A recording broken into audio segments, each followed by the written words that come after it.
பார்த்த உடனே செஞ்சு சாப்பிட்ற மாதிரி ஒரு மட்டன் குழம்பு பார்க்குறதுக்கு மட்டும் இல்லை, டேஸ்ட்டும் அல்டிமேட்டாக இருக்கும். மட்டன் வாங்கினீங்கன்னா இந்த மெத்தடில் ட்ரை பண்ணி பாருங்கள்.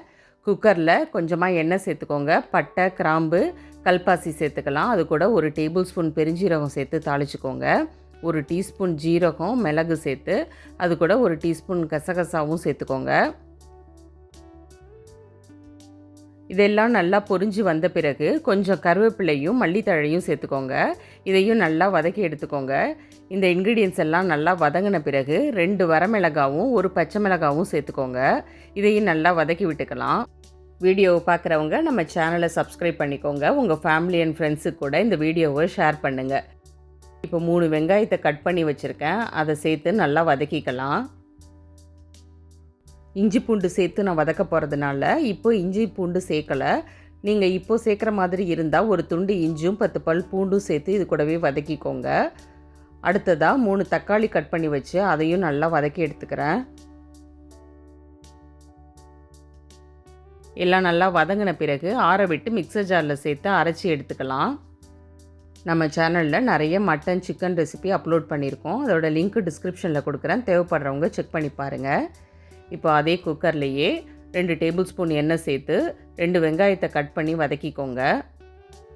வெங்காயம் நல்லா வதங்க விட்டு 2 டேபிள் ஸ்பூன் இஞ்சி பூண்டு பேஸ்ட்டு சேர்த்துக்கலாம். யூஸ்வலாக பண்ணுற மட்டன் குழம்பை விட இது ரொம்பவே டிஃப்ரெண்ட்டாக இருக்கும். டேஸ்ட்டும் சூப்பராக இருக்கும். கண்டிப்பாக ட்ரை பண்ணாமல் விட்டுடாதீங்க. இப்போ இஞ்சி பூண்டு பேஸ்ட்டு நல்லா வதங்கின பிறகு நம்ம அரைச்ச பேஸ்ட்டையும் இது கூட சேர்த்து நல்லா ஒரு முறை கலந்து விட்டு எண்ணெய் பிரிஞ்சு வர வரையும் வதக்கிக்கோங்க. இப்போ குழம்புக்கு தேவையான மசாலா சேர்த்துக்கலாம். ஒரு டீஸ்பூன் மஞ்சள் தூள், 2 டேபிள் ஸ்பூன் மல்லித்தூள் சேர்த்துக்கோங்க. அது கூட நான் 1 டீஸ்பூன் மட்டும் தனி மிளகாய் தூள் சேர்த்துருக்கேன். ஏற்கனவே பச்சை மிளகாய், வரமிளகாய் சேர்த்துருக்கிறதுனால காரம் உங்களுக்கு தகுந்த மாதிரி சேர்த்துக்கோங்க. ஒரு 1/2 டீஸ்பூன் மட்டும் கரம் மசாலா சேர்த்து எல்லாத்தையும் நல்லா கலந்து விடுங்க.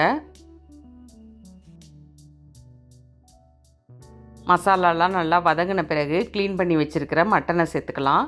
இதையும் நல்லா வதக்கி விடுங்க. கறியை நல்லா வதக்கி விட்டு குழம்புக்கு தேவையான அளவுக்கு உப்பும் சேர்த்து நல்லா கலந்துக்கோங்க. ஒரு 5 நிமிஷத்துக்கு கறியை மசாலா கூட நல்லா பிரட்டி விடுங்க.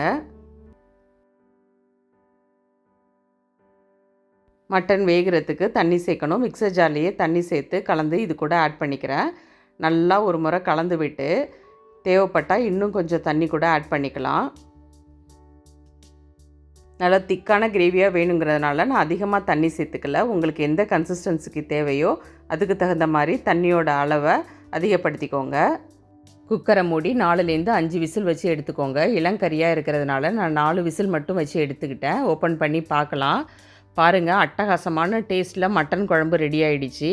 கடைசியாக மல்லித்தழை தூவி இறக்கிக்கலாம். நான், பரோட்டா, பூரி, சப்பாத்தி எல்லாத்துக்கூடையும் அட்டகாசமான காம்பினேஷனாக இருக்கும். ரைஸ் கூட வச்சு சாப்பிட்டாலும் அல்டிமேட்டாக இருக்கும். ட்ரை பண்ணி பாருங்கள். எப்படி இருந்ததுன்னு கமெண்ட்ஸில் ஷேர் பண்ணுங்கள். தேங்க்யூ.